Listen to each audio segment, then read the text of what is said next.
오늘도 이어서 눕기서 1장 6절로 14절 말씀을 통해서 도우시는 하나님이라는 제목을 가지고 말씀의 은혜를 나누고자 합니다. 보통 사람들이 인생이 힘들면 탓을 하지요. 배우자 탓을 하기도 하고, 또 환경 탓을 하기도 하고, 또 상황 탓을 하기도 하고, 심지어 어떤 사람은 나라를 탓하기도 합니다. 어쨌든 인생이 어려우면, 어떤 소망이 없어 보이면 자기 자신을 돌아다니기보다는 내가 좀 더 좋은 배우자를 만나더라면, 내가 더 좋은 부모를 만나더라면, 우리 집이 좀 더 부자였더라면, 이런 식으로 하면서 어떤 환경과 이 상황을 탓을 하죠. 그런데 여러분, 오늘 룻기서의 주인공은 룻인데, 이 룻이라는 여성의 환경을 살펴보면은 룻은 당시에 최악의 환경과 상황 속에 있었습니다. 시아버지도 없었어요. 시어머니, 또 나이 많은 과부, 본인도 젊은 과부. 그 다음에 그 당시 이스라엘 땅은 사사시대입니다. 사사시대가 약 350년 동안 이루어졌는데 이스라엘 역사상에서 가장 어두웠던 시절이 바로 사사시대입니다. 그래서 우리가 사사기서 마지막에 보면은 그들에게 왕이 없으므로 자기의 소인대로 살았더라. 그 말은 무슨 냐면은 법이 없었다는 거예요. 그냥 내가 하고 싶은 대로 살았다 그 말이에요. 빨간 불에도 내가 지나가고 싶으면 지나가고, 내가 아무데나 라이트는 하고 그저 내가 원하는 대로 살았다 그 말이죠. 그러니 그 사회가 얼마나 엉망이었습니까? 그런데다가 정기적으로도 엄청나게 타락해서 하나님을 믿는다면서도 온갖 우상을 섬기는 그런 시대 속에 룻이 있었습니다. 하지만 여러분, 우리가 잘 아는 대로 룻은 유력한 집의 안주인이 되었을 뿐만 아니라 본인 자신이 복된 인생이 되었고, 가문을 세운 복의 통로가 되었고, 그리고 결국엔 메시아 족보에 오르는 복된 영이 된 것입니다. 가장 암울한 환경 속에서, 가장 나쁜 상황 속에서도 룻이 하나님을 붙들었을 때에 그에게 하나님의 은혜가 임했고 그의 인생이 완전히 뒤바꿔지는 인생이 되었다 그 말합니다. 그러니까 여러분, 우리가 우리 인생 탓을 할 필요 없고, 누가 아무개 탓을 할 필요 없고, 환경 탓을 할 필요 없는 것입니다. 우리가 하나님을 붙들기만 하고 하나님의 은혜가 우리 인생 속에, 나의 인생 속에 임하기만 하면 내 인생은 복된 인생이요 복된 통도가 된다는 사실을 우리는 룻을 통해서 깨닫게 되는 것입니다. 그런데 여러분, 오늘 우리가 이제 이 룻이 주인공이 아직 아니죠. 조연이, 항상 드라마는 주인공만 있으면 재미가 없어요. 조연이 있어야 돼요. 사람의 관심은 주인공이 있지만 여러분, 드라마 볼 때 주인공만 있어봐요. 재미 하나도 없어요. 조연이 있어야 돼, 조연들이. 그래야 드라마가 재밌잖아요. 여기 룻기서도 이 아직 주연인 룻이 나오기 전에 조연이 나오미가 나옵니다. 자, 이 나오미 역시 여러분 어떻게 됩니까? 남편을 잃고 두 아들을 잃고 자기는 완전히 정말로 어둠 골짜기를 지나가는 인생을 살았잖아요. 그런데 그 나오미가 나중에 보면 어떻게 됩니까? 그 인생이 활짝 피는, 나를 더 이상 나오미 기쁨이라 부르지 말고 말하라, 쓴 인생이라 해라. 내 인생이 괴롭다, 내 인생은 괴로움 자체다. 그랬는데 다시 나오미로 기쁨의 인생을 살 수 있도록 하나님께서 회복하셨다 합니다. 이것을 보면은 우리 하나님은 도우시는 하나님이십니다. 우리 하나님은 도우시는 하나님이신데 어떻게 도와주시는지를 우리가 오늘 아직 조연인 나오미의 삶을 통해서 살펴보고자 합니다. 여러분, 도우시는 하나님은 제일 먼저 우리의 인생을 회복시켜 주십니다. 자, 6절 말씀 보세요. 그 여인이 나오미를 말하죠. 모압 지방에서 여호와께서 자기 백성을 돌보시사 그들에게 양식을 주셨다함을 듣고 이에 두 며느리와 함께 일어나 모압 지방에서 돌아오려 하여. 자, 나오미의 남편이 누구였습니까? 엘리멜렉이었어요. 베들레헴 떡집이었어요. 그리고 풍족한 에브라, 모든 것이 풍족했던 그런 장소였습니다. 그래서 하나님을 나의 왕으로 삼고 기쁨으로 살았던 그들에게 흉년이 찾아오니까 하나님께서 머물라고 주신 그 땅에서 떠나서 모압 땅으로 갔어요. 지난주에 말씀드린 대로 여러분, 은혜 자리에도 흉년이 와요. 하나님을 왕으로 삼고 하나님을 안에 기쁨의 인생을 살아가고 정말 하나님 붙들고 살아가도 거기에 흉년이 오는 거예요. 나의 허물로 인하여 혹은 하나님이 나를 연단시키게 하여 인생의 흉년이 오는 거예요. 그럼에도 불구하고 우리는 하나님의 백성은 인생의 흉년이 와도 하나님이 나를 머물게 하신 그 은혜 자리에 있어야 한다고 합니다. 우리가 예배의 삶을 드리고 우리가 기도의 삶을 드리고 그리고 우리가 성김의 삶을 드려도 내 인생의 흉년이 찾아와요. 흉년이 찾아온다고 해서 엘리멜렉과 나오미처럼 모압 세상으로 돌아가면 안 돼요. 흉년이 찾아와도 여전히 베들레헴에 머물러 있어야 됩니다. 흉년이 찾아와도 여전히 예배의 삶 속에 기도의 삶 속에 그리고 성금의 삶 속에 머물러 있어야 됩니다. 왜냐하면 하나님은 결코 그의 백성을 버리지 아니하시고 반드시 회복시켜 주시는 하나님이시기 때문입니다. 베들레헴에 흉년이 들어오니까 엘리멜렉과 나오미가 떠났어요. 세상 모압으로 갔어요. 세상 방식을 쫓아갔어요. 결국 어떻게 했습니까? 엘리멜렉은 죽고 말았고 심지어 두 아들마저도 죽고 말았고 나오미는 과부가 되고 말았습니다. 그의 인생이 완전히 쫑난 거예요. 쫑난 거예요. 그 당시 여인은 할 수 있는 것이 아무것도 없는 거예요. 쫑난 거예요. 그런데 하나님께서 권고하사 흉년이 들었던 베들레헴 땅에 다시 양식을 주십니다. 여러분, 우리 생각에는 이 세상의 것들이 없으면 금방 죽을 것 같죠. 세상에 떡들이 없음으로 해서 불평하고 원망하죠. 야, 저 사람에게는 저렇게 많이 있구만. 왜 나한테는 없을까?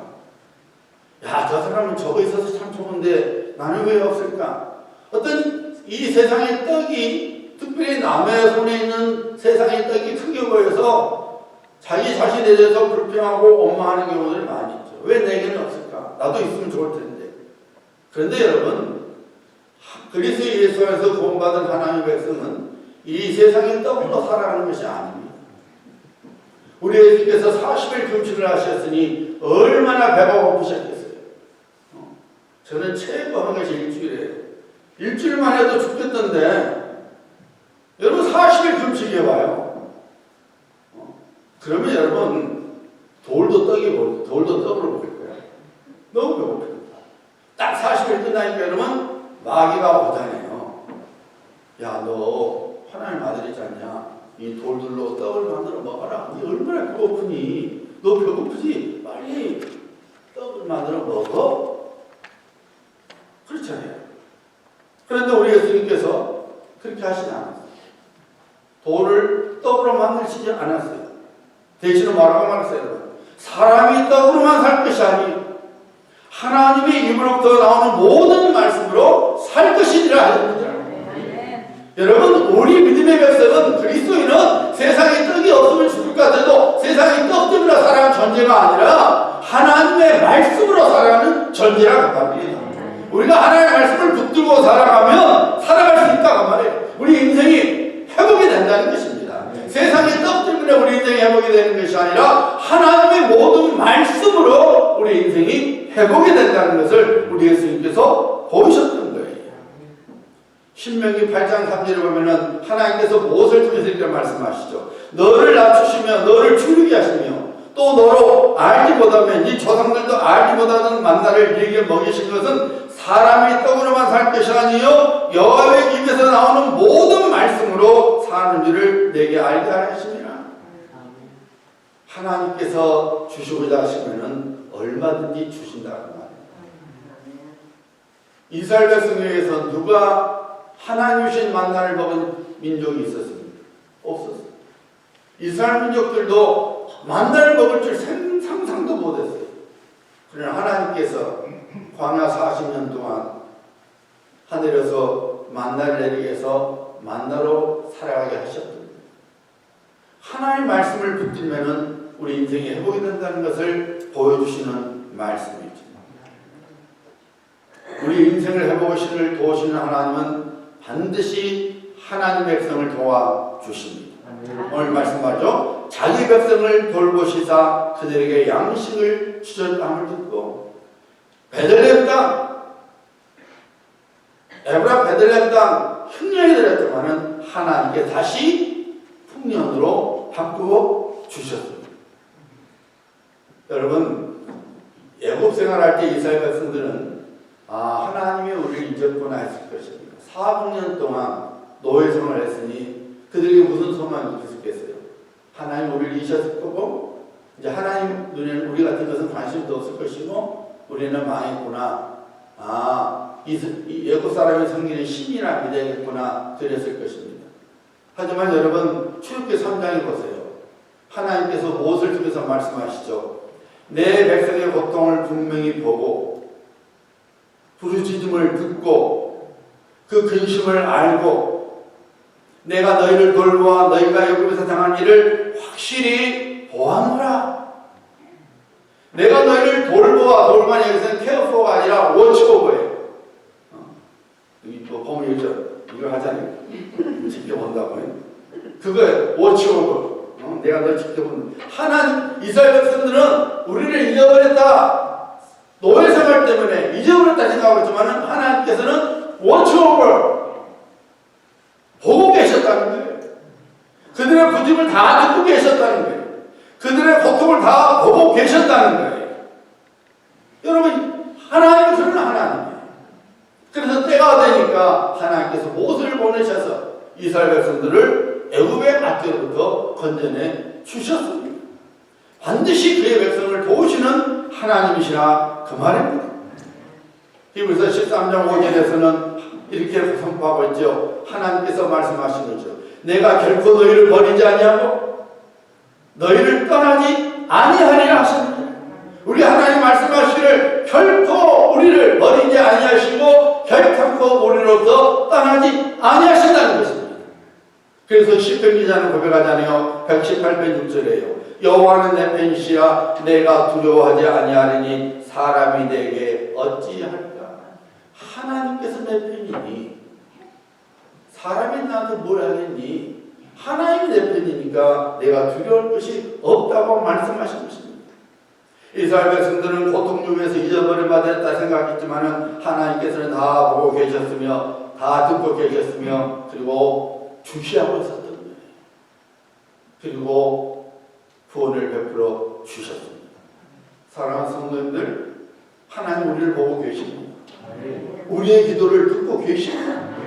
우리의 삶의 한 부분 한 부분 우리는 마치 내가 버림받았다 생각한다 할지라도 마치 혼자 된다는 것처럼 하나님께서는 워치오버 우리를 똑바로 주시하고 있다는 사실입니다.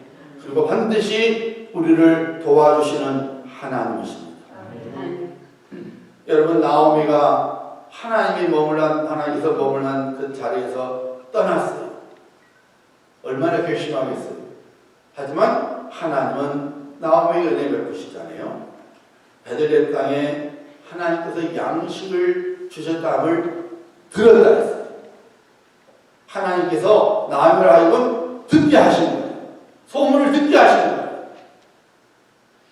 베들레헴 땅에 하나님께서 경고하사 양식이 풍족하대. 이제 잘 산대.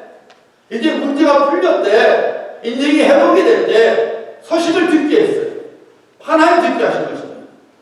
여러분 성도는 들어야 돼요. 입이 법이란 말이 있습니까? 없지요. 귀가 법이란 말은 써도 입이 법이란 말은 없어요. 그 말이 무슨 말이에요? 우리는 듣는 자가 돼야 된다 그 말이에요. 들어야 산다는 것입니다. 특별히 성도는 하나님의 음성을 듣는 것이 사는 길이에요. 하나님께서 이사야서를 통해서 말씀하시죠. 55장 2절과 3절 말씀이에요.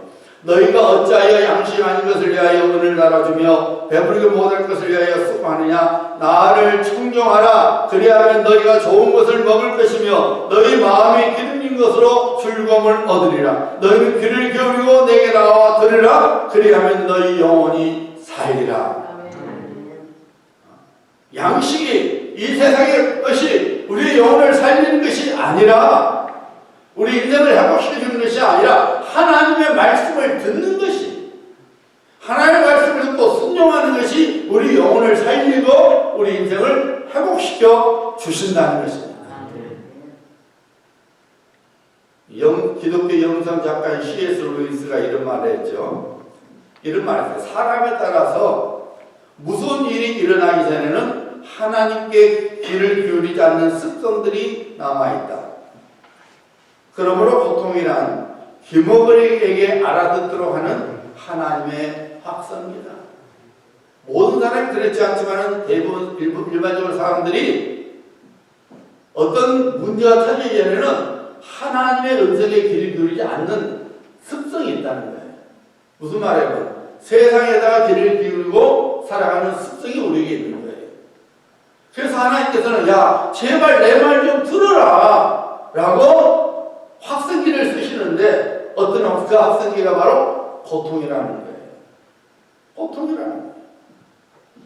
인생의 고난을 통해서 세상을 향하여 쫑가는 내 길을 하나님께로 돌려야 된다는 것입니다. 그래야만 사니까 하나님께서 그렇게 하신다는 거예요. 그러므로 우리는 들어야 돼요. 하나님의 말씀을 들어야 돼요. 나오미가 인생 회복이 시작된 것이 바로 첫 스타트가 뭡니까? 하나님께서 자기 백성을 돌보시사 그들에게 양식을 주셨다함을 듣고 거기서 시작된 거예요. 그래서 일어나 베들레헴으로 가야겠구나. 하나님이 머물러 계신 곳으로 내가 다시 가야겠구나. 내가 다시 기도의 자리로, 내가 다시 섬김의 자리로, 내가 다시 예배의 자리로 가야겠구나. 하나님의 은혜의 의상을 줍는 교회로 가야겠구나. 이렇게 해서 인생의 회복이 시작된 것이죠. 도우시는 하나님은 우리 인생을 회복시켜 주시는 하나님이십니다. 하나님의 말씀을 듣는 자에게 인생의 회복을 시켜주시는 도우시는 하나님이십니다. 두 번째로 여러분, 도우시는 하나님은 돕는 자를 주십니다. 오늘 14절 말씀 보세요. 그들이 소리 높여 다시 울더니 오르반은 그들의 시어머니에게 입맞추되 룻은 그를 붙쫓았더라. 지금 나오미에게 남은 것은 늙은 몸에 아무도 없었죠. 빈털터졌습니다. 아무도 남지 않았어요. 두 젊은 과부만 남았는데 오르반은 이제 떠나고, 왜? 나오미가 신앙의 사람이니까, 양심이 있으니까 두 사람이 있으면 자기가 낫겠지만은 그 젊은 두 사람의 인생을 망칠 수 없으니까 가라 그러잖아요. 너희 어머니 땅으로 가라. 다시 어머니 집으로 가라. 재혼해라. 너희 인생 다시 회복해라. 나는 더 이상 소망 없으니 나만 따라오면 개고생이니까 너희 인생 살도록 가라. 그런데 하나님께서 나오미에게 룻을 붙여주십니다. 아무도 남지 않는 나오미에게 하나님께서 룻을 돕는 자로 주십니다. 여러분, 나중에 4장 12절에 보면은 룻이 나오미에게 어떤 존재인지를 나오죠. 나중에 룻이 보아스를 만나서 오벳을 낳잖아요. 오벳이 이세를 낳고 이세가 다윗을 낳은 거예요. 그러니까 이 룻은 다윗의 중조모예요. 근데 오벳을 낳았을 때에 이렇게 말합니다. 동네 사람들이 이렇게 말해요. 이는 네 생명의 회복자며, 그 나오미의 손자 오벳을 보고 동네 사람들을 말하는 거예요. 이는 네 생명의 회복자며 네 노년의 봉양자라. 곧 너를 사랑하며 일곱 아들보다 귀한 네 며느리가 낳은 자로다 하니라. 나오미에게 룻이 어떤 자냐면은 나오미를 정말로 사랑하고 일곱 아들보다도 더 나은 그런 존재였다는 거예요. 여러분 보세요. 과부 라우에게 어린 과부 룻이 뭔 힘이 되겠습니까? 육신적으로 봤을 때는 아무 힘도 없는 거예요. 아무 힘도 없는 거예요. 그런데 여러분, 하나님께서 룻을 통해서 나오미에게 복을 주셨는데, 나오미의 인생을 회복시키시는데, 룻이 어떤 존재예요, 여러분? 나오미를 사랑할 뿐만 아니라 7 아들보다 더 나은 그런 룻이었다는 거예요. 여러분, 하나님께서는 우리의 인생이 회복될 수 있도록 우리에게 반드시 무언가를 주십니다. 우리에게 도움자를 주시기도 하고 나를 돕는 그 무언가를 우리에게 반드시 주십니다. 우리 눈에는 이것이 뭐가 도움이 되겠어? 하지만은 하나님께서는 하는 그것으로 우리 인생을 회복시켜 주십니다. 제가 오늘 출근에 내었지만은 어떤 미국 형제분이 하는 일마다 막히고 인생에 사는 기쁨도 없고 너무너무 힘드니까 담임 목사님을 쫓아와서 목사님 너무너무 힘드네요. 직장생활 힘들고 그냥 살 맛이 안 납니다. 하나님 왜 안 도와주신지 모르겠습니다. 너무너무 힘듭니다. 어떻게 하면 좋을까요? 담임 목사님이 종이를 딱 꺼내서 펜으로 세로로 줄을 쫙 그었어요. N펜에다가 감사할 조건서 보시고요. 오른쪽에는 불평할 거 쓰세요. 했어요. 그러니까 이 미국 형제분이 목사님 감사할 건 하나도 없고요. 오른편에만 쓸 것만 있네요. 그러니까 담임 목사님이 그 형제가 그랬어요. 아이고 아내가 돌아가셔서 마음이 아프셨겠습니다. 그리고 목사님 무슨 말씀이에요? 저 아내 건강해요. 멀쩡해요. 살아있어요. 오늘 아침부터 저희가 샌드위치 사줬는데요. 그래요? 아내 살아있네. 엠편에다가 딱 가면 목사님 살아있는 아내, 밥을 주는 아내. 집이 없어서 어떻게 사십니까? 그러니까 왜 제가 집이 없어요? 목사님 제 집 괜찮아요. 상당히 멋져요. 그래요? 멋진 집이 있었네요. 멋진 집 목사님 쓰셨습니다. 그런데 형제님 잡으려서 어떻게 해요? 상심이 크시겠습니다. 목사님 누가 그런 의미하는 소리 했습니까? 제가 왜 잡으려요? 저 직장 있어요. 좋아요. 괜찮아요. 좋은 직장 땅 목사님 쓰시니까 그때서야 그 형제가 눈치챈 거예요. 목사님 어들 알고 자기가 N편에다 좋은 거 감사 조건을 막 12가지 이상을 금방 써내렸어요. 그러면 목사님 감사합니다 하고 오피스를 나갔다는 거예요. 여전히 환경과 상황은 당장 변을 없지만은 그 형제의 마음속에 기쁨과 감사가 넘치니까 살맛이 나더라.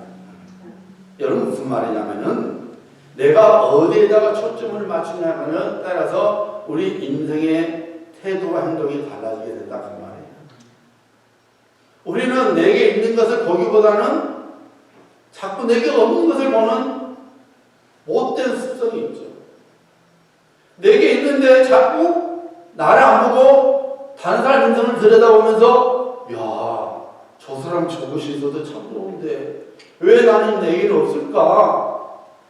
하나님께서 내게 남겨주신 것을 보지 않고 자꾸 없는 것, 부족한 것, 안 좋은 것 그것만 보면서 우리 입에서 불평과 원망에 볼면소리 하면서 기도해도 소용없고 하나님 쳐다봐도 소용없고 예배드려도 소용없고 교회생활에도 소용없다고.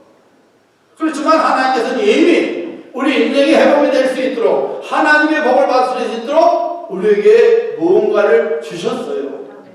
우리 눈에는 그것이 시시하게 보이는 것이죠. 여러분 어린 과부 룻이 나오미를 살릴 줄 누가 상상해냈겠어요? 어떻게 어린 과부 룻이 나오미의 인생을 회복시킬 줄 누가 알았겠어요? 하지만 하나님께서는 룻을 나오미의 도움자로 주시고 7 아들보다 더 나은 며느리가 되어서 사람이 되어서 나오미의 인생을 회복시켜 주었다 그 말입니다. 엘리야 선지자가 도망을 쳤잖아요. 이세벨이 협박을 받고 도망을 쳤단 말이에요. 그리고 혼자 남아있다 생각했죠. 그리고 하나님께 올면서 그랬잖아요. 하나님, 이제 저 데려가 주세요. 내가 정말 죽자 살다 하나님 성했는데 저 이스라엘 백성들 저들이 나를 죽이려고 해요. 안달 못 따라하는데 나만 지금 하나님 섬기고 다 바알을 섬기고 아사를 섬기니까 차라리 저 데려가세요. 나 못 살겠습니다. 하나님. 데려가세요. 저 원수들입니다. 저. 하나님께서 뭐라 하세요? 야, 니만 있는 줄 아니? 바알에게 절하지 않는 7,000명을 내가 남겨두었다. 하나님을 남겨두셔요. 엘리야 선지 혼자 있는 거 아니에요. 하나님을 섬기는 7,000명을 하나 남겨두셨다. 그리고 엘리야 선지자가 먼 길을 떠나야 되죠. 흉년이 들어서 떠났잖아요. 이스라엘 백성들이 죄악을 범하니까 흉년이 들었잖아요. 떠납니다. 하나님께서 어디로 보내요, 여러분?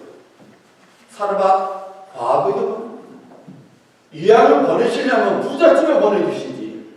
우리는 그럴 거 아니에요, 여러분. 하나님, 이왕 저를 먹여주시고 저어주시려면 부잣집에 보내주시지. 넉넉한 집에 보내주시지. 세상에 하고 많은 사람 중에 저 과부? 갔더니 세상에 한 움큼의 밀가루하고 기름 조금만 있었고 이거 해서 아들에게 주고 죽으려 하는 그 과부한테 보낸단 말이에요. 근데 하나님은 엘리야가 선지자를 도와주시는데 사르밧 과부를 주셨어요. 하지만 사르밧 과부를 주면서 흉년이 끝날 때까지 엘리야 선지자가 먹을 것을 공격받고 그 과부도 역시 하나님께서 공급해 주셨어요. 우리 예수님께서 남자 장로만 해도 5,000명을 먹이는 오병의 기적의 역사. 만약 어린애와 여자까지 합쳤다면 적어도 15,000명을 먹이는 놀라운 기적의 사건. 그걸 뭘로 했어요, 여러분? 떡 5개, 물고기 2마리였어요. 그것도 누가 갖고 있는 거? 어린아이가 갖고 있는 거. 어른이 갖고 있는 점심이 아니라 어린아이가 갖고 있는 그 점심, 그 적은 음식, 그것으로 우리 예수님께서 축사하십니다. 약 15,000명이 먹고도 남는 그런 기적의 역사가 일어난 것입니다. 여러분, 나는 왜 없을까 하지 말아요. 왜 나는 이렇게 부족할까 하지 말아요. 왜 나는 이렇게 인생이 터득할까 하지 마세요. 하나님께서 내 인생이 회복이 될 수 있도록, 내 인생이 풍족해질 수 있도록 반드시 무언가를 우리에게 주셨습니다. 우리 그걸 붙잡아야 돼. 그것을 시시하다 하지 말고 그것을 우리가 하나님의 말씀을 듣고 말씀에 순종하기만 하면은 내가 보기에 그 시시한 것이 복의 통로가 되고 복의 도구로 쓰임한다 그 말입니다. 모세가 출애굽할 때에 이스라엘 백성을 출애굽할 때에 썼던 지팡이가 좋은 지팡이였습니까, 여러분? 멋진 지팡이였습니까? 양떼나 치던 벨볼이 없는 광야에서 그냥 떠돌아다니는 나무떼기였어요, 여러분. 영화처럼 뭐 이상한 찰스 햇소이 들고 있는 그거 아니에요, 여러분. 시시한 막대기예요. 그냥 지천에 깔려있는 시시한 막대기, 벨볼이 없는 막대기. 하지만 하나님께서 그 지팡이를 붙들어 쓰시니까 능력의 지팡이에 대해서 우박이 쏟아지고 바다가 강이 피가 되고 그러지 않습니까? 하나님의 손이야. 내게 있는 것이 시시한 거 아니에요. 내 기도가 약한 거 아니에요, 여러분. 하나님께서 내 귀를 붙들어 주시면 하나님의 기적을 가지고 기도가 되는 거예요. 내 예배가 시시한 것 같지만은 내가 전심으로 하나님을 다 마음을 다해 하나님을 예배하면은 그 예배를 통해서 하나님께서 내 인생에 회복될 수 있는 복을 부어 주시는 거예요. 내 섬김이 작은 것 같지라도 그것을 하나님을 위하여 정성을 다하면 내 작은 섬김일지라도 하나님은 그것을 크게 하셔서 오병의 기적을 가져오게 한다 그 말입니다. 하나님은 우리를 도와주는 하나님이시는데 반드시 돕는 자를 주시는 하나님이십니다. 하나님 나옴에게 은혜를 베푸시고 그래서 나옴의 인생이 회복될 수 있도록 룻을 붙여주셨어요. 사랑하는 여러분, 다시 말씀드리지만은 없는 걸 쳐다보지 마시고 내게 있는 것으로 하나님께 감사해야 합니다. 내게 있는 것으로 하나님께 드려야 합니다. 하나님을 섬겨야 합니다. 말씀 붙들고 내게 있는 걸 가지고 살아가면은 하나님께서 내 눈에 그 작게 보이는 것이 엄청나게 큰 복으로 채워지는 역사가 일어나는 거예요. 왜냐하면 하나님은 나를 도우시는 하나님이시기 때문에. 나오미 인생이 회복될 수 있었던 것은 그가 다시 베들레헴으로 돌아왔기 때문입니다. 사랑하는 성도님들, 하나님을 도움자로 삼으시라 합니다. 혹시 인생이 힘든 것 때문에 하나님 손을 놓고 계십니까? 다시 하나님 손을 붙잡아야 돼요. 나오미가 베들레헴으로 되돌아왔을 때 그 인생이 회복되기 시작한 것처럼 우리도 하나님께로 와야 돼요. 나의 도움이십니다. 나의 힘이 되십니다. 회개하는 심령으로 다시 하나님을 붙들고 하나님께서 은혜 베푸시는 곳으로 돌아와야 합니다. 그러면 하나님께서 하나님의 권능으로 우리 인생을 반드시 회복시켜 주십니다. 우리 마음의 소원에 응답해 주십니다. 왜냐하면 우리 하나님은 우리를 도우시는 하나님이시기 때문입니다.